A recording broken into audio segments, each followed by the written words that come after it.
ابو موسیٰ رضی اللہ عنہ روایت کرتے ہیں نبی کریم صلی اللہ علیہ وسلم نے فرمایا اس شخص کی مثال جو اپنے رب کو یاد کرتا ہے اور جو اپنے رب کو یاد نہیں کرتا زندہ اور مردہ جیسے ہے. تو ذکر کو زندگی سے تشبیہ دی گئی ہے، یعنی جس طرح انسان زندگی کے ساتھ خوبصورت ہوتا ہے، یعنی اس کا ظاہر خوبصورت ہوتا ہے جب زندہ ہوتا ہے، جب مر جاتا ہے تو آپ دیکھیں میت کیسی لگتی ہے. تو اسی طرح ذکر کے ساتھ انسان کا باطن روشن ہوتا ہے اور خوبصورت ہوتا ہے. ذکر جو ہے یعنی اللہ کی یاد جو ہے اس کی کئی اقسام ہیں. قرآن، نماز، تسبیحات، علم کا سیکھنا سکھانا، یہ اس وقت ہم ذکر کی مجلس میں ہیں. پھر اسی طرح دوسروں کو امر بالمعروف کرنا، نہی عن المنکر کرنا. تو یہ جو ذکر ہے اس کی کسی بھی شکل میں یہ اللہ تعالیٰ کے نزدیک ہر چیز سے بہتر عمل ہے. نبی صلی اللہ علیہ وسلم نے فرمایا کیا میں تمہیں تمہارا بہترین عمل نہ بتاؤں جو تمہارے مالک کے نزدیک اچھا اور پاکیزہ ہے اور تمہارے درجات میں سب سے بلند ہے اور سونا چاندی کے خرچ کرنے سے بہتر ہے اور اللہ کی راہ میں جہاد کرتے ہوئے تمہارے کفار کی گردنیں مارنے اور ان کے تمہاری گردنیں مارنے سے بھی افضل ہے. صحابہ نے عرض کیا کیوں نہیں؟ آپ نے فرمایا اللہ تعالیٰ کا ذکر، چاہے آپ نماز میں کر رہے ہیں، نوافل میں کر رہے ہیں، تلاوت قرآن کے ذریعے کر رہے ہیں، تعلیم قرآن کے ذریعے کر رہے ہیں، تسبیحات کے ذریعے کر رہے ہیں، درود شریف پڑھ رہے ہیں، کسی بھی طرح کھڑے بیٹھے لیٹے چلتے پھرتے، فارمل وے میں، انفارمل وے میں، اونچے یعنی جہرن اور سرن، جس شکل میں بھی آپ اللہ کو یاد کرتے تو اس کی اتنی زیادہ فضیلت ہے، بہت افضل عمل ہے. اور اس کے برعکس کیا ہوتا ہے؟ اللہ تعالیٰ سے غافل ہو جانا، بھول جانا. اور وہ عموماً کب ہوتا ہے؟ جب ہم دنیا میں خوب محو ہو جاتے ہیں. اسی طرح رسول اللہ صلی اللہ علیہ وسلم نے فرمایا بہترین عمل یہ ہے کہ جب تم دنیا سے رخصت ہو تو تمہاری زبان اللہ کے ذکر سے تر ہو.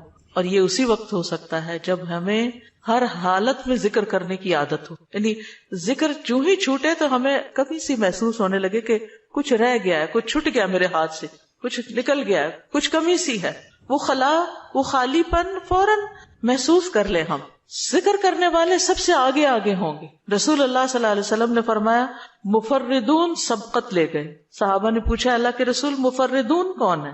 آپ نے فرمایا اللہ کا بہت ذکر کرنے والے مرد اور ذکر کرنے والی عورتیں. ذکر کی حالت میں مسلسل اللہ تعالیٰ کا ساتھ ملتا ہے، اللہ کا قرب نصیب ہوتا ہے.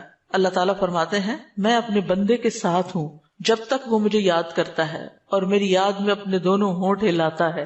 پھر شیطانی حملوں سے بچاؤ کا مضبوط قلعہ ہے. یحییٰ علیہ السلام نے بنی اسرائیل کو خطاب کیا اور اس میں ایک بات یہ کہی کہ بندہ جب تک اللہ کے ذکر میں مصروف رہتا ہے تو شیطان کے حملوں سے محفوظ ایک مضبوط قلعے میں ہوتا ہے، یعنی دشمن سے بچا ہوا ہوتا ہے. پھر جنت کے باغیچے ہیں ذکر کی مجلسیں، جیسے یہ مجلس ہے. رسول اللہ صلی اللہ علیہ وسلم نے فرمایا جب تم لوگ جنت کے باغوں کے پاس سے گزرو تو کچھ کھا پی لیا کرو. صحابہ نے پوچھا جنت کے باغوں سے کیا مراد ہے؟ آپ نے فرمایا مجالس ذکر، ذکر کی مجلسیں. قیامت کے دن سب سے زیادہ قابل رشک لوگ کون ہوں گے؟ جن کے چہروں کی سفیدی دیکھنے والوں کو ڈھانپ لے گی. وہ انبیاء و شہداء نہیں ہوں گے لیکن ان کے اللہ کے قریب ہونے کی وجہ سے انبیاء و شہداء ان پہ رشک کریں گے. عرض کیا کہ اللہ کے رسول یہ کون لوگ ہوں گے جن پہ انبیاء و شہداء رشک کریں گے؟ فرمایا یہ مختلف قبیلوں کا مجموعہ ہے، مختلف قبیلوں مختلف بیک گراؤنڈ سے آئے ہوئے لوگ ہیں جو اللہ کے ذکر پہ جمع ہوتے ہیں اور عمدہ کلام کو اس طرح چن چن کر لیتے ہیں جیسے کھجور کھانے والا عمدہ کھجوریں چن چن کے لیتا ہے. تو مجھے اس حدیث کو پڑھتے ہوئے آپ لوگوں کا خیال آتا ہے کہ علم کی مجلس میں سے جو اہم نکتے ہیں وہ آپ اپنے پاس محفوظ کرتے جاتے ہیں. کچھ باتیں دل میں یاد ہیں اور کچھ قلم سے یعنی نوٹ بک میں نوٹ کرتے جا رہے ہیں. تو ایسی مجلسیں جو ہیں وہ انسان کے لیے ایک بہت بڑی نعمت ہے. پھر ذکر نہ کرنا باعث حسرت ہے.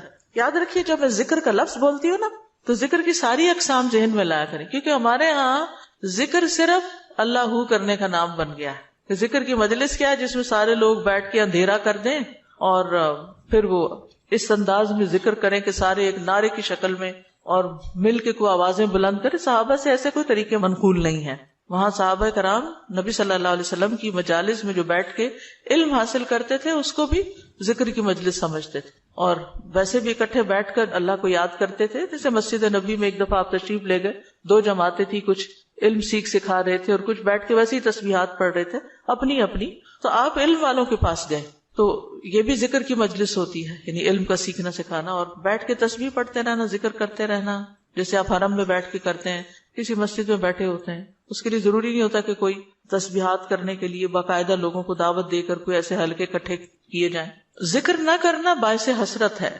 نبی صلی اللہ علیہ وسلم نے فرمایا جو لوگ کسی جگہ پر مجلس کریں لیکن اس میں اللہ کا ذکر نہ کریں اور نبی صلی اللہ علیہ وسلم پر درود نہ بھیجیں تو وہ ان کے لیے قیامت کے دن باعث حسرت ہوگی۔ اگرچہ وہ اجر و ثواب کی بنیاد پر جنت میں داخل ہو جائیں گے لیکن انہیں حسرت ہوگی کہ ہم نے یہ وقت کیوں گنوا دیا۔ ذکر نہ کرنے والے بدترین مخلوق ہیں، بد نصیب لوگ ہیں۔ عمرو بن ابسہ سے روایت ہے، رسول اللہ صلی اللہ علیہ وسلم نے فرمایا جب بھی سورج چڑھتا ہے اللہ عز و جل کی ہر ایک مخلوق اللہ عز و جل کی تسبیح اور حمد و ثنا بیان کرتی، یعنی صبح ہوتے ہی ساری مخلوق ذکر میں لگ جاتی، لیکن شیطان اور اولاد آدم میں سے آتا قسم کے لوگ ذکر نہیں کرتے۔ تو میں نے بنی آدم میں آتا قسم کے لوگوں کے بارے میں سوال کیا، آپ نے فرمایا بدترین مخلوق، یا فرمایا اللہ کی مخلوق میں سے بدترین لوگ، یعنی آسمان و زمین، سورج چاند ستارے، درخت شجر حجر، ہر چیز ذکر میں مشغول ہے سوائے ان لوگوں کے جو سو کے وقت گزار رہے ہیں یا غفلت میں پڑے ہوئے ہیں۔ حدیث نمبر 42، دو محبوب کلمات۔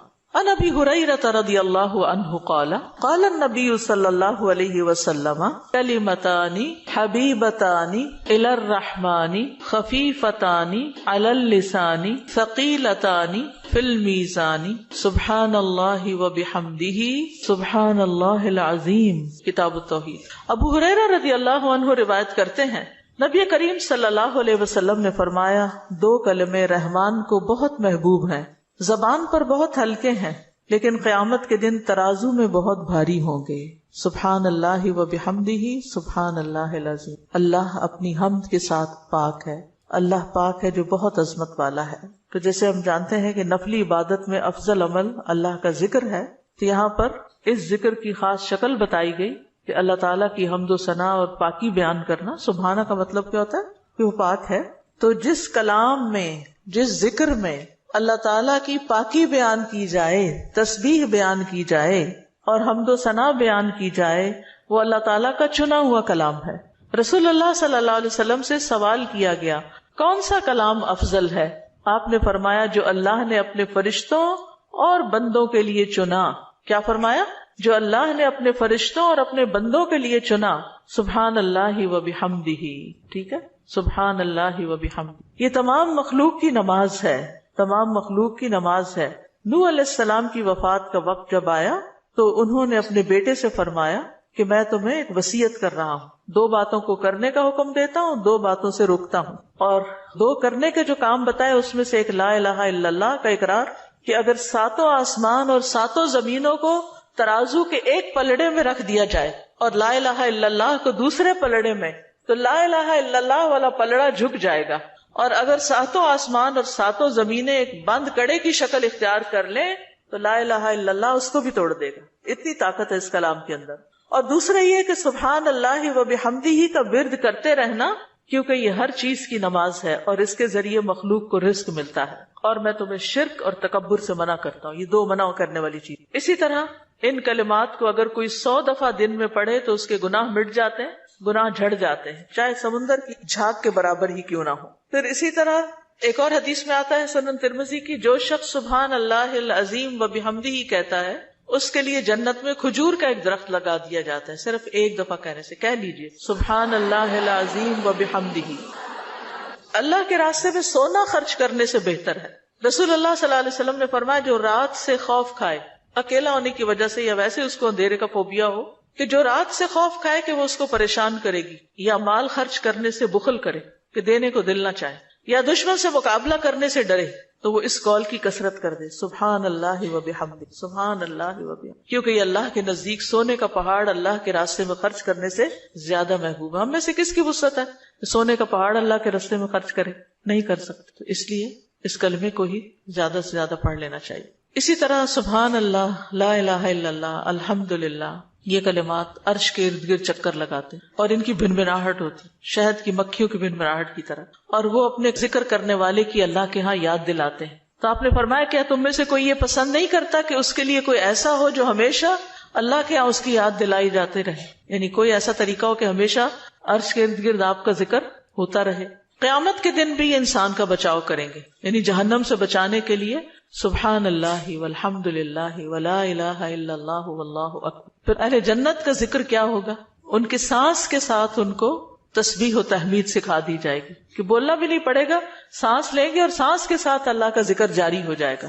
یہ جو احادیث نے بیان کی، یہ آپ کے پاس کارڈ ہونا چاہیے تسبیحات کی فضیلت والا، اس میں لکھی ہوئی ہیں، دوسروں کے ساتھ بھی شیئر کریں اور خاص طور پہ بچوں کو ذکر کرنا سکھائیں. ان کے اندر بھی ایک کامنس آتی، ایک سکینت آتی ہے. ہم بعض اوقات یہ سوچتے ہیں یہ تو بچے ہی ہیں، ابتدائی عمر سے، چھوٹی عمر سے کہ چلو یہ پڑھو، انگلیوں پہ گنتے ہیں، اچھا تم نے کتنی دفعہ پڑھ لی، کتنے جنت میں درخت لگائے، تو آہستہ آہستہ ان کو عادت ہو جاتی. پھر ذکر کی ایک قسم اللہ کے نام پڑھنا، اللہ کے نام یاد کرنا. عن ابی ہریرہ ان رسول اللہ صلی اللہ علیہ وسلم قال ان للہ 99 اسما 100 الا واحدا من احصاها دخل الجنہ. کتاب التوحید.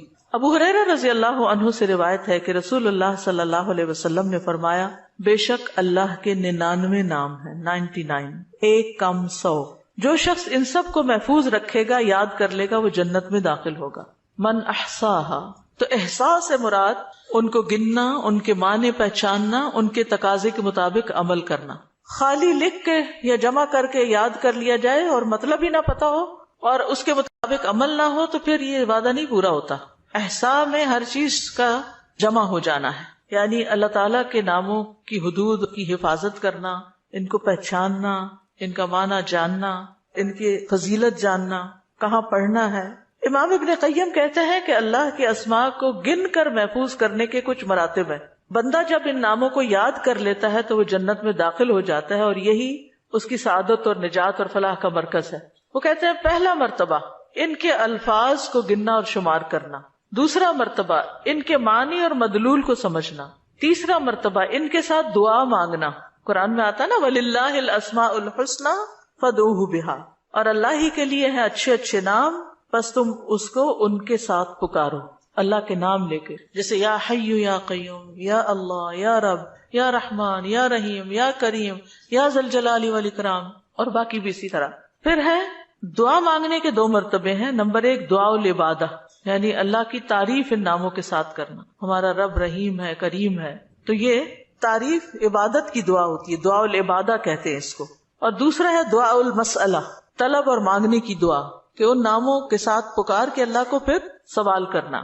اور اسماء حسنہ کے ساتھ، یہ نہیں کہ اپنی طرف سے اللہ تعالیٰ کا کوئی نام بنا کے اور پھر اس سے دعا کرنا، یا موجود، یا ذات، یا شیء، اس طرح کی باتیں نہیں، بلکہ اللہ کے جو پراپر نام قرآن و سنت سے ثابت ہیں ان کے ساتھ دعا مانگنا. تو یاد رکھیے کہ اللہ کی پہچان یہ علم کا پہلا مرتبہ ہے. سب سے پہلے جس کو جاننا چاہیے، جس کے بارے میں ہمیں معلوم ہونا چاہیے کہ وہ کون ہے، وہ اللہ رب العزت. فَاعْلَمْ أَنَّهُ لَا إِلَهَ إِلَّا هُوَ، جان لو کہ اللہ کے سوا کوئی الہ نہیں. یہ علم ہر ایک پر فرض ہے کہ ہمارا خالق کون ہے، ہمارا مالک کون ہے، ہمارا رازق کون ہے، ہمارا معبود کون ہے، ہماری مشکل کشا کون ہے، ہمارا حاجت روا کون ہے، اور جو بھی اللہ تعالیٰ کے باقی نام ہے، پہچان. یہ علم تمام علوم سے افضل ہے، کیونکہ جب ایک انسان، کوئی بچہ، بوڑھا، جوان اللہ تعالیٰ کو جان لیتا ہے نا، تب ہی اس کی زندگی درست ہوتی، تب ہی اس کو واقعی ہدایت ملتی، تبھی وہ اللہ کے لیے سب کچھ کرتا ہے، تبھی اس کے اندر تقویٰ پیدا ہوتا ہے، تبھی وہ حلال حرام کی تمیز کرتا ہے. کیونکہ یہ سب کچھ کرنا اس کے لیے، اللہ نے اپنی عبادت کے لیے پیدا کیا، اور اگر ہم اللہ ہی کو نہیں پہچانتے تو عبادت کس کی کر رہے ہیں؟ تو پہلا کام اللہ کی پہچان ہے، اللہ کی معرفت، خود بھی اور اپنی آل اولاد کو بھی اور اپنے آس پاس کے لوگوں. اور اللہ کی پہچان کے لیے اللہ کے ناموں کا علم حاصل کرنا ضروری. پھر اس سے ایمان میں بھی اضافہ ہوتا ہے. جتنا جتنا آپ اللہ کو زیادہ جانتے چلے جاتے ہیں اتنا اتنا آپ کا ایمان بڑھتا ہے. اسی لیے اس کو اشرف العلوم کہا گیا ہے کہ تمام علوم کا سردار ہے یہ. پھر اسی طرح اللہ تعالیٰ کے ناموں کو پڑھنے، یاد کرنے، جاننے، سمجھنے کے بارے میں کچھ اصول و قواعد ہیں. اس میں پہلی بات یہ ہے کہ اللہ کے تمام نام توقیفی ہیں، اس میں عقل کی کوئی گنجائش نہیں، یعنی بذریعہ وحی معلوم ہوئے. ہم اپنے پسند سے اللہ کا کوئی نام نہیں رکھ سکتے. یعنی آپ یہ نہیں کہہ سکتے کہ مجھے اللہ سے بڑی محبت ہے تو میرا دل چاہتا ہے میں اللہ تعالیٰ کا یہ نام رکھ دوں، خود سے کیوں رکھ دوں، یہ نہیں کر سکتے آپ، ٹھیک ہے؟ کسی انسان کو، کسی بشر کو، کسی جن کو، کسی فرشتے کو یہ اختیار نہیں کہ وہ اپنی مرضی پسند سے اللہ کا کوئی نام رکھ دے اور اس سے اس کو پکارنا شروع کر دے، اور اس کی لاجک صرف یہ دے کہ یہ تو محبت کی بات ہے اور میں محبت سے یوں پکارتی ہوں اللہ کو. نہیں، اس کی اجازت نہیں، کیونکہ جتنا اللہ تعالیٰ خود اپنے آپ کو جانتا ہے ہم نہیں جانتے، اور جتنا اس نے چاہا ہمیں اپنے بارے میں علم دیا، اور وہ علم بھی نبی صلی اللہ علیہ وسلم کے ذریعے ہم تک پہنچا ہے، تو اس کو حاصل کرنے کی کوشش کریں. پھر اسی طرح دوسری بات یہ کہ اس بارے میں کتاب و سنت سے آگے نہ بڑھیں، عقل، رائے، خواہش.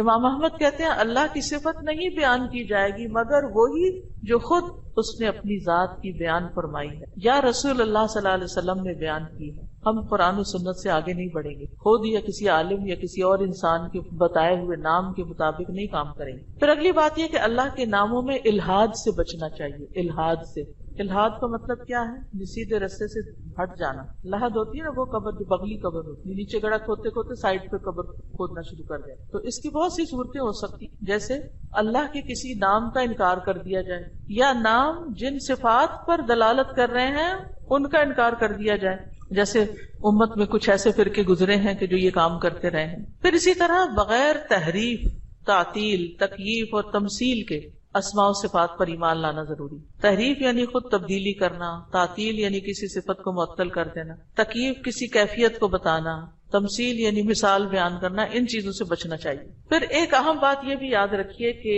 99 تو ہمیں بتایا گیا کہ اتنے تو کم از کم یاد کر لو، لیکن یہ یاد رکھیے اللہ کے صرف 99 نیم نہیں ہیں، وہ اس سے زیادہ ہیں. اس لیے بعض کتابوں میں آپ کو زیادہ بھی ملیں گے، لیکن یہاں مراد کیا ہے کہ یعنی اتنے تو زبانی یاد کر سکتا انسان یا آسانی سے ہر ایک کو معلوم ہو ہی سکتے ہیں. کیونکہ حدیث میں آتا ہے اسألک بکل اسم هو لک سمیت به نفسک وانزلته فی کتابک او علمته احدا من خلقک او استأثرت به فی علم الغیب عندک. اے اللہ میں تجھ سے تیرے ہر نام کے واسطے سے دعا کرتا ہوں، وہ نام جو تو نے اپنی ذات کے لیے رکھے، یا جو نام تو نے اپنی کتاب میں اتارے، یا وہ جو اپنی مخلوقات میں سے کسی کو سکھا دیے، یا وہ نام جو تو نے اب تک اپنے خزانہ غیب میں محفوظ رکھے. اس سے کیا پتہ چلتا ہے کہ کچھ نام تو خزانہ غیب میں ہے. اور جیسے حدیث شفاعت میں آتا ہے نا کہ نبی صلی اللہ علیہ وسلم کو اللہ تعالیٰ قیامت کے دن اپنی حمد و ثنا بیان کرنے کی تعریف کرنے کے لیے وہ کچھ سکھائیں گے جو اس سے پہلے نہیں سکھائی ہوگی وہ تعریف. تو اس کے ذریعے نبی صلی اللہ علیہ وسلم اللہ کی تعریف بیان کریں گے. یعنی وہ علم ابھی تک نبی صلی اللہ علیہ وسلم کے پاس بھی نہیں، وہ قیامت کے دن دیا جائے گا، جس کی بنا پر آپ اللہ تعالیٰ کی تعریف کریں گے، پھر دعا کریں گے، اور پھر آپ کو شفاعت کا اذن دیا جائے گا جو شفاعت کبریٰ کی حدیث آتی ہے. الہدیٰ نے اللہ تعالیٰ کے ناموں کا ایک کارڈ ریوائز کر کے چھاپا تھا جس میں قرآن اور سنت کی دلیل سے وہ نام دیے گئے ہیں، اور باقی جو تاج کمپنی کے چھپے ہوئے نام، ان میں کچھ نام ایسے ہیں جو اللہ کے نام نہیں ہیں، وہ اللہ تعالیٰ کے افعال ہیں جن سے لوگوں نے خود نام بنا لیے. جیسے المذل اللہ کا نام نہیں ہے، یہ اللہ کا نام نہیں ہے، لیکن ذلت دینے والا اللہ ہے، تو ذل من تشاء، تو اس سے لوگوں نے نام اسم فائل کر کے تو مذل بنا لیا. تو یہ نام نکال دینے چاہیے، ٹھیک ہے، کیونکہ یہ قرآن و سنت سے نہیں ملتے. تو کچھ اللہ تعالیٰ کے نام ہیں، صفات ہیں، اور کچھ افعال بھی ہیں کہ اللہ تعالیٰ کیا کیا کرتا ہے. تو قرآن سے ہمیں وہ بھی پتہ چلتا ہے کہ اللہ تعالیٰ کیا کرتا ہے، اسے زندگی دیتا ہے، موت دیتا ہے، رزق دیتا ہے، وغیرہ وغیرہ. حدیث نمبر 44، پورے یقین کے ساتھ دعا کرنا. دعا بھی ذکری کی ایک قسم ہے. ان انس قال قال رسول اللہ صلی اللہ علیہ وسلم اذا دعوتم اللہ فاعزموا فی الدعاء ولا یقولن احدکم ان شئت فاعتنی فان اللہ لا مستکرہ لہ. انس رضی اللہ عنہ روایت کرتے ہیں کہ رسول اللہ صلی اللہ علیہ وسلم نے فرمایا جب تم اللہ کو پکارو تو پکارنے میں عزم رکھو، یعنی اچھی طرح پکارو، اور تم میں سے ہرگز کوئی یوں نہ کہے کہ اگر تو مجھے چاہے تو عطا کر دے اور چاہے تو نہ کرے. یعنی لکھا ہوا نہیں یہاں، لیکن مطلب یہی بنتا ہے کیونکہ اللہ کو کوئی بھی مجبور نہیں کر سکتا. ٹھیک ہے، تو یہاں دعا مانگنے کا ادب سکھایا گیا ہے کہ دعا پورے یقین کے ساتھ مانگنی چاہیے. یا اللہ تو دے سکتا ہے، تو مجھے عطا کر. یہ نہ کہے تو چاہے تو عطا کر، وہ تو دینے پہ قادر ہے، اس سے پورے یقین اور عزم کے ساتھ دعا کرے. اسی طرح دعا مانگنے کے کچھ اور آداب بھی ہیں. مسئلہ یہ کہ غافل دل سے دعا نہ کرے، کیونکہ اللہ تعالیٰ بے پرواہ دل کی دعا قبول نہیں کرتا. پھر یقین سے دعا کریں کہ قبولیت کا یقین ہو کہ نہیں اللہ تعالیٰ سنتا ہے. یہ نہیں پتہ نہیں سنے گا کہ نہیں، بہت مانگی ہے ابھی تک تو ہماری بات نہیں مانی گئی، پتہ نہیں آگے کیا ہوگا. میری تو سنتا ہی نہیں، نعوذ باللہ ایسی باتیں نہیں کرنی چاہیے. آپ کہ اللہ آپ کے تو بس میں ہے سب کچھ، آپ تو سب کچھ کر سکتے ہیں. پھر اسی طرح بغیر ہچکچاہٹ کے رب سے دعا کرنی چاہیے. کس سے؟ بغیر ہچکچاہٹ کے، پورے یقین سے.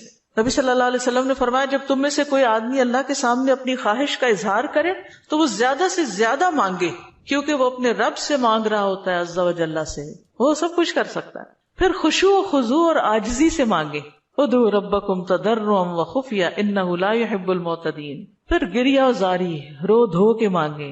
آپ دیکھیں کس طرح بچے جب انہیں کوئی چیز چاہیے ہوتی ہے تو بلا وجہ بھی رونا شروع کر دیتے ہیں. تکرار اور اصرار سے دعا کریں. نبی صلی اللہ علیہ وسلم بعض اوقات 3 بار ایک دعا دہراتے تھے. آپ نے فرمایا جس شخص نے 3 بار اللہ سے جنت مانگی تو جنت کہتی ہے اللہ اسے جنت میں داخل کر دے، اور جو شخص 3 مرتبہ آگ سے پناہ مانگے تو دوزخ کہتی ہے اللہ اس کو آگ سے پناہ دے دے. پھر دعا میں جلد بازی نہ کریں. تو بندہ جب تک جلد بازی نہ کرے دعا قبول کی جاتی رہتی. یعنی جلد بازی کیا ہے کہ مایوس ہو کے انسان تھک جائے اور دعا مانگنا چھوڑ دے، یہ نہیں ہونا چاہیے. جی استاذہ، جو اللہ تعالیٰ کے جو نام ہے اور جو ان کے صفات ہیں یہ ریلیٹ کرتے ہیں نا آپس میں؟ اس کی ساری صفات اس کے ناموں میں، یعنی ناموں میں ہی اس کی صفات. یعنی ذکر کی ایک قسم جو ہے نا غور و فکر بھی ہے کائنات میں، اور اس کے ذریعے اللہ کو یاد کرنا. کیونکہ جتنی تقصیر ہم کرتے ہیں کمی کوتاہی دعا میں، وہ اسی وجہ سے کرتے ہیں کہ ہمیں اللہ کی پہچان نہیں ہوتی. آپ دیکھیے جب ہمیں لوگوں کی پہچان ہوتی ہے نا کہ کون کتنا سخی ہے تو ہمیں اس سے اسی کے مطابق توقع ہوتی. امی سے عیدی اتنی ملے گی اور ابا سے اتنی ملے گی، کیونکہ ہم دونوں کا مزاج پہچانتے ہیں کہ کون کتنا دیتا ہے. اسی طرح خالہ مامی دادی سب کا پتا ہوتا ہے کہ کون کیا کرتا ہے. تو اگر انسانوں کا تھوڑا بہت ہمیں پتا ہوتا ہے اور اس کے مطابق ہی ہماری ایکسپیکٹیشن ہوتی ہے، تو جس کو اللہ کا پتا چل جائے کہ وہ کیا عظیم ہستی ہے، پھر اس کی دعا کی ایکسپیکٹیشن کتنی بڑی ہوگی کہ وہ کیا کچھ نہیں دے سکتا اور کیا کچھ اس سے مانگنا چاہیے. وہ تو کبھی مایوس ہی نہیں ہو سکتا انسان. اساتذہ السلام علیکم. یہ جو ہم لوگ الہدا میں بھی پڑھاتے ہیں نسلوں کا یوم، اس کے اندر بھی یوم عزو آتا ہے، تو کیا کوئی نیا ورژن ہے؟ بالکل نیا ورژن بھی ہے. کارڈز لے لیجئے اور نئے ورژن کی ریکارڈنگ بھی ہم نے کروا لی ہوئی ہے. ساجد محترم، یہاں پہ آپ نے ابھی فرمایا نا کہ تو چاہے تو عطا کر، یہ نہیں کہنا چاہیے، تو اس کی تھوڑی سی وضاحت کر دیں کیونکہ میرے ذہن میں بھی آ رہا ہے کہ ہم جب یہ کہتے ہیں، آپ نے بھی فرمایا نا کہ تو جو چاہے وہ عطا کر دے، ہمیں یہ نہیں کہنا چاہیے تو چاہے تو عطا کر دے. ہاں، اگر تو چاہے تو عطا کر دے. اس کی تھوڑی سی وضاحت کر دیں کیونکہ میرے ذہن یعنی اس کا مطلب یہ ہے کہ مثلا مجھے گھر چاہیے، اللہ اگر آپ کی مرضی ہے تو دے دیں، نہیں تو نہ سے. یہ نہیں کہنا چاہیے. بندوں کے ساتھ ہم ایسے معاملے کر رہے ہوتے ہیں نا، دینا تو دو نہیں تو نہ دو، تو اللہ کے ساتھ ایسے نہیں کرنا، یہ بے ادبی ہے. استاذہ یہ جو آپ نے کہا کہ جس کا آخری کلام لا الہ الا اللہ ہوگا تو وہ جنت میں جائے گا، جیسے ہماری آنٹی حالت نیزہ سے 2 دن پہلے ہم نے ان کو پڑھایا، انہوں نے ورد کیا، اس کے بعد وہ کومے میں چلے گئی، تو ان کے لیے ہم یہ امید رکھ سکتے ہیں کہ ان کا آخری کلام یہی ہے لا الہ الا اللہ؟ یعنی آخری بات جو کی وہ لا الہ الا اللہ تھی، چاہے اس کے بعد 1 دن بعد فوت ہوئے یا 2 دن بعد. اور ایک اور بات، بعض اوقات قومے میں ہوتے ہوئے بھی سن رہے ہو، اور کئی لوگوں کا یہ پتہ چلتا ہے کہ وہ آہستہ سے زبان بھی ہلا رہے ہو، اور کئی لوگوں کا یہ بھی میں نے سنا ہے، مطلب لوگوں کے ڈیتھ کے جو حالات واقعات سنتے ہیں کہ بے ہوشی تاری رہی اور فوت ہونے سے تھوڑی دیر پہلے آنکھیں بھی کھولی اور منہ بھی ہلایا اور پھر دوبارہ چلے گئے. تو یہ اللہ کی دی ہوئی توفیق ہے، ہمیں توفیق مانگنی چاہیے کہ اللہ ہمارا آخری کلام لا الہ الا اللہ. آپ نے بھی ذکر کیا ہے، ذکر کا فضیلت بیان کی ہے، تو مجھے یہ بات سمجھ آئی ہے کہ جب ہم لوگ دن رات میں ذکر کرتی ہیں، ہماری زبان تر رہتی ہے ذکر سے، جوارے اس چیز کی گواہی دیتے ہیں، تو وہ جو ہے آپ کا جو اندر احساس ہے وہ یہ ہوتا ہے کہ ہمارا ٹائم ویسٹ نہ ہو، ٹھیک ہے، اور ہم لوگ جو ہے نا فضولیات سے وہ اجتناب کرتے ہیں اس چیز کو کہ ہم نے ذکر کرنا ہے، اپنی نیکیوں کو اضافہ کرنا ہے، خیر و برکتیں مانگنی ہے. کیا یہ چیز جو ہے ہمارے خشوع و خضوع میں اضافہ کر سکتی ہے؟ ذکر کے تو بہت سی برکات ہیں، اور اس میں سے یہ بھی ہے 2 چیزیں جو ہے نا ذکر میں بڑا فائدہ دیتی ہے. ایک ہے کہ ٹارگٹ ڈیلی سیٹ کرے، جیسے 100 دفعہ یہ سبحان اللہ و بحمدہ کہا جاتی ہے، منیمم بیئر منیمم ہے کہ آپ یہ 100 دفعہ سورج نکلنے سے پہلے اور سورج غروب ہونے سے پہلے پڑھ لیں عصر کے بعد. پھر اسی طرح یہ ہے کہ نبی صلی اللہ علیہ وسلم دن میں 70 سے 100 بار استغفار کرتے. ٹارگٹ سیٹ کر لیں کہ میں نے لازمی یہ تو کرنا ہی کرنا ہے، اتنا تو کرنا ہے. زیادہ ہو جائے تو بہت ہی اچھا، کیونکہ حدیث میں آتا ہے نا طوبی لمن وجد الاستغفار فی صحیفتہ، کہ خوشخبری ہے اس کے لیے جو اپنے اعمال نامے میں استغفار کی کثرت پائے. پھر آپ دیکھیے درود شریف ہے، اگر کوئی اپنی ساری دعا کو درود شریف ہی بنا لے تو اس کے لیے ہر چیز کافی ہو جاتی. کم از کم ایک تسبیح درود شریف کی، اور اگر وہ نہیں نصیب تو صبح 10 دفعہ، شام 10 دفعہ، دن کا آغاز اختتام تو لازمی درود شریف کے ساتھ ہو. پھر اسی طرح لا حول ولا قوت الا باللہ ہے، جنت کے خزانوں میں سے. اگر ہمیں دنیا کا کوئی خزانہ بتایا جائے تو ہم لوٹنے چلے جائیں اس کو. یہ تو جنت کا خزانہ ہے, وہ اکٹھا کرنے کے لیے اس کی تسبیح کر لیں, لا الہ الا انت سبحانک انی کنت من الظالمین, کم از کم 100 دفعہ پڑھ لیں. 100 دفعہ نہیں, 10 دفعہ ہی رکھ لیں, لیکن ڈیلی پڑھیں. پھر اسی طرح سبحان اللہ والحمد للہ ولا الہ الا اللہ واللہ اکبر. اس کی بے پناہ فضیلت اور اس کی بے شمار فضائل ہیں اگر اس کی ایک تسبیح آپ کر سکیں. اب یہ ہے کہ اتنا کچھ اوور ویلمنگ ہو جاتا ہے, یہ بھی کر لو, یہ بھی کر لو, یہ بھی کر لو. کچھ چیزیں صبح کے وقت کے لیے رکھ لیں, کوئی دوپہر کے لیے رکھ لیں, کوئی شام کے لیے رکھ لیں, کوئی کہیں اگر آپ آتے جاتے ہیں اس کے لیے رکھ لیں, کوئی کسی کام کے ساتھ باندھ لیں. اگر آپ نے ٹارگٹ سیٹ کر لیا نا کہ یہ تو کرنا ہی کرنا ہے تو انشاءاللہ کر بھی لے گی. اگر کسی وجہ سے کوئی آگے پیچھے ہو بھی گیا تو رات کو سونے سے پہلے کر لیں. اگر ایک دن کچھ کمی بیشی ہوگی اگلے دن پورا کر. اپنے اوپر پابندی آپ نے خود لگانی کہ یہ تو میں نے کرنا ہے, ٹھیک ہے. دوسری چیز یہ ہے کہ اگر نہ کریں تو پھر اس پر اپنے آپ کو پنش بھی کریں, اس کے عوض کچھ صدقہ کریں, کیونکہ اپنی عادتوں کی اصلاح خود ہی کرنی. روزہ رکھیں, یعنی کمپنسیٹ کریں اپنے آپ کو, کیونکہ انسان کے جسم کے ہر جوڑ پہ روز صدقہ واجب ہوتا ہے. یہ تسبیحات جو ہیں وہ جوڑوں کا صدقہ بھی ہیں, ٹھیک ہے. تو اوقات مقرر کریں, اپنے لیے خود مقرر کریں, خاص طور پر جو مسنون تعداد آئی ہے اس کی پابندی کریں. اور باقی یہ تو ویسے کی تسبیحات ہیں نا, لیکن جو صبح شام کے اذکار ہیں ان کی پابندی کریں. رات کو سوتے وقت کے اذکار کی پابندی, گھر سے نکلتے آتے جاتے اٹھتے بیٹھتے سارے دن کے جو مسنون اذکار ہیں. دعا کیجئے, کتاب کس کس کے پاس ہے؟ الحمدللہ سب کے پاس ہے. اس میں زندگی کے مختلف مواقع پر جو دعائیں کی جاتی, دعا جو وہ بذات خود ایک ذکر کی قسم, ٹھیک. فَإِذَا قَالَ سُبْحَانَكَ اللَّهُمَّ وَبِحَمْدِكَ وَأَثْنَى عَلَى اللَّهِ تَعَالَى بِمَا هُوَ أَهْلُهُ فقد خرج عن الغفلة التي هي حجاب أيضا بينه وبين الله تعالى وأتى بالتحية والثناء الذي يخاطب به الملك عند الدخول عليه تعظيما له وتمجيدا ومقدمة بين يدي حاجته فكان في هذا الثناء من أدب العبودية وتعظیم المعبود ما يستجلب به اقبالہ علیہ ورضاہ عنہ واسعافہ بحوائجہ. دعائے استفتاح.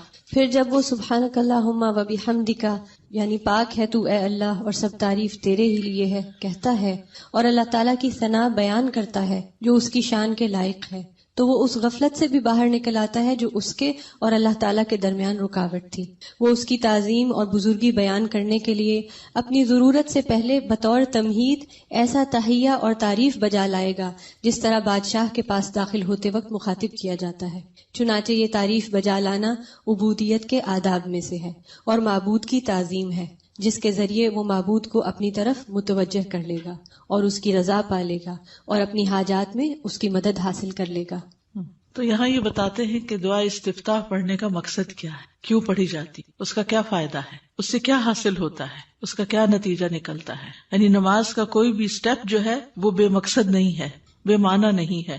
ایسے ہی کچھ چیزوں کو اکٹھا کر کے نماز نہیں بنا دی گئی, بلکہ اس کے پیچھے ایک حکمت ہے. فَإِذَا قَالَ سُبْحَانَكَ اللَّهُمَّ وَبِحَمْدِكَ پھر جب وہ کہتا ہے سبحانک پاک ہے تو, اللہم اے اللہ, وَبِحَمْدِكَ اور ساتھ تیری تعریف کے یا سب تعریف تیرے لیے ہے, وَأَثْنَى عَلَى اللَّهِ تَعَالَى اور وہ ثنا بیان کرتا ہے اللہ سبحانہ تعالیٰ کی, بما ہوا اہلہ جس کا وہ اہل ہے, فقد خرج عن الغفلۃ تو تحقیق وہ غفلت سے نکل آتا ہے, التی ہی حجاب ایضا بینہ و بین اللہ تعالی وہ غفلت جو حجاب ہے, ایک پردہ ہے, ایضا بھی یعنی وہ بھی ایک پردہ ہے اس بندے کے درمیان اور اللہ تعالی کے درمیان.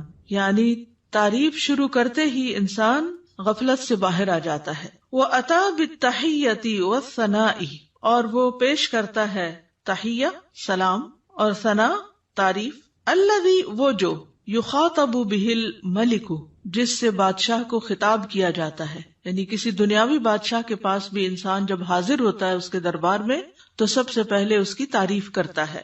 عند الدخول علیہ اس کے پاس داخل ہونے کے وقت, تعظیما لہ و تمجیدا اس کی تعظیم کرتے ہوئے اور اس کی بزرگی بیان کرتے ہوئے, وہ مقدمتا بین یدی حاجتہ اور اپنی حاجت پیش کرنے سے پہلے پہلے تمہید کے طور پر, مقدمہ تمہید یعنی مقدمے کے طور پر.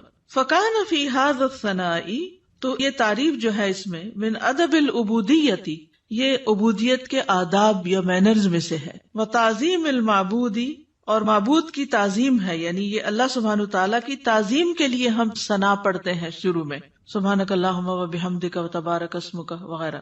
ما یستجلب بہ اقبالہ علیہ، جس کے ذریعے وہ کھینچ لاتا ہے یا متوجہ کر لیتا ہے اللہ سبحانہ تعالیٰ کی توجہ اپنی طرف، اقبالہ علیہ اس کی توجہ اپنی طرف، ورضاہ عنہ اور اس کی رضا، واسعافہ بحوائجہ اور اس کی مدد کرنا. اسعاف آپ نے دیکھا ہوگا فرسٹ ایڈ کی جو ایمبولینسز ہوتی ہیں ان کے اوپر لکھا ہوتا ہے، یعنی فوری مدد طلب کرنا، بحوائجہ اپنی حاجات میں. تو یہ تعریف انسان کے لیے بہت فائدہ مند ثابت ہوتی ہے.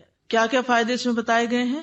نمبر 1، انسان غفلت سے نکل آتا ہے، ٹھیک ہے، خرج عن الغفلۃ التی ہی حجاب ایضا بینہ و بین اللہ تعالی. دوسری بات کیا ہے کہ وہ ملاقات سے پہلے یا ابتدا میں، جیسے کسی بھی بادشاہ کے پاس جانے کا ایک ادب، ایک پروٹوکول ہوتا ہے، تو یہاں بندہ تحیہ اور ثنا سے کام لیتا ہے. اور اس سے کیا فائدہ ہوتا ہے کہ ایک تو جو ہمارے اوپر ادب آداب کا حق ہے وہ ادا ہوتا ہے، دوسری طرف یہ کہ معبود کی تعظیم ہوتی ہے، معبود یا رب ہماری طرف متوجہ ہوتا ہے، وہ راضی ہوتا ہے اور بندے کی مدد کرنے میں وہ جلدی کرتا ہے. تو یہ فائدے ہیں دراصل ثنا پڑھنے کے. حقیقت یہ ہے کہ اللہ سبحانہ تعالیٰ کی ذات ہی قابل تعریف ہے.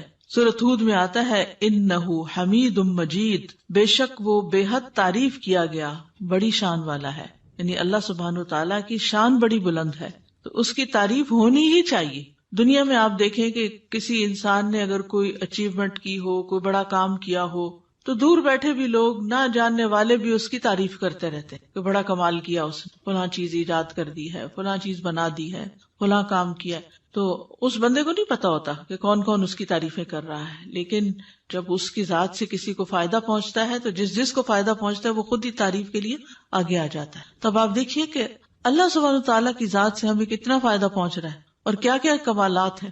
یعنی کسی کی بھی تعریف کرنے کی 2 بڑی وجوہات ہوتی، ایک اس کے کمالات اور دوسرا اس کی ذات سے فائدہ کتنا پہنچ. تو یہ دونوں چیزیں کامل درجے میں اللہ تعالیٰ کے اندر موجود ہیں. ہمارے پاس جو بھی کوئی نعمت ہے وہ اللہ ہی کی طرف سے ہے، اور ہر چیز میں اس کا کمال ہے، تخلیق میں اور رزق پہنچانے میں، اور جتنے بھی اس کے نام ہیں کامل صفات اور اسماء ہیں. تو اس لیے اس کی تعریف تو ہونی ہی چاہیے. تو نماز کے بالکل آغاز میں یہی سب سے مناسب جگہ ہے کہ جہاں تعریف ہو، اس کی حمد و ثنا ہو، کیونکہ وہ اس لائق ہے کہ اس کی حمد و ثنا کی جائے.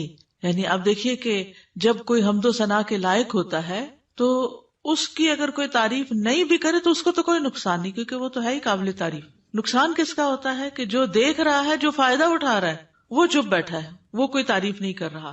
اور یہ تعریف جو ہے یہ دراصل شکر ادا کرنے کا ایک طریقہ ہوتا ہے، اور اللہ کا وعدہ ہے کہ اگر تم شکر ادا کرو گے تو میں تمہیں اور زیادہ دوں گا. تو اس احساس کے ساتھ جب انسان اللہ کی تعریف بیان کرتا ہے تو دراصل اللہ سبحانہ تعالیٰ کو بندہ اپنے قریب پاتا ہے، اس سے کنیکشن ہو جاتا ہے اس کا، اور یہ سراسر بندے کے اپنے ہی فائدے میں. ہمارا تعریف کرنا اللہ تعالیٰ کی اللہ تعالیٰ کو فائدہ نہیں دیتا، یہ دراصل خود ہم ہی کو فائدہ دے رہا ہوتا ہے. کیونکہ تعریف کرنے کا بھی ایک مزہ ہوتا ہے، کیونکہ تعریف کرنے والا صرف اس وقت تعریف کر سکتا ہے جب وہ کسی خوبی کو دیکھنے کے قابل ہوتا ہے. یعنی اگر ہم تعریف کرتے ہیں تو اس کا مطلب یہ ہے کہ ہمارے اندر یہ صلاحیت ہے کہ ہم خوبیوں کو دیکھ پاتے ہیں. تو اس میں صرف ممدوح کی حمد نہیں ہوتی یا اللہ سبحانہ تعالیٰ ہی کی تعریف نہیں ہوتی، بلکہ ایسا بندہ بھی ایسے خالق کے ساتھ جب جڑتا ہے تو وہ بھی قابل تعریف ہو جاتا ہے. یعنی وہ بندہ بھی قابل تعریف ہو جاتا ہے جو اپنے خالق کی تعریف کرتا ہے. کیونکہ ناشکر لوگ کسی کو بھی اچھے نہیں لگتے، پسند نہیں آتے. اور وہ لوگ جو اپنی آنکھیں ہی بند رکھیں اور غفلت کا شکار رہیں اور سوئے پڑے رہیں اور اللہ کی نعمتوں کو دیکھ ہی نہ سکیں یا اس سے ناراض رہیں، ایسے لوگ دراصل اپنا ہی نقصان کرتے ہیں. ایک حدیث سے ہمیں پتہ چلتا ہے کہ بندے اگر اللہ تعالیٰ کو دیکھ لیں تو اور بھی زیادہ اس کی تعریف کریں. ابھی تو بن دیکھے کرتے ہیں نا، اس کی نشانیاں دیکھ دیکھ کے. ابو ہریرہ رضی اللہ عنہ بیان کرتے ہیں کہ رسول اللہ صلی اللہ علیہ وسلم نے فرمایا، بلا شبہ اللہ کے کچھ فرشتے ایسے ہیں جو اہل ذکر کو تلاش کرتے ہوئے راستوں میں چکر لگاتے رہتے ہیں. جب وہ کچھ لوگوں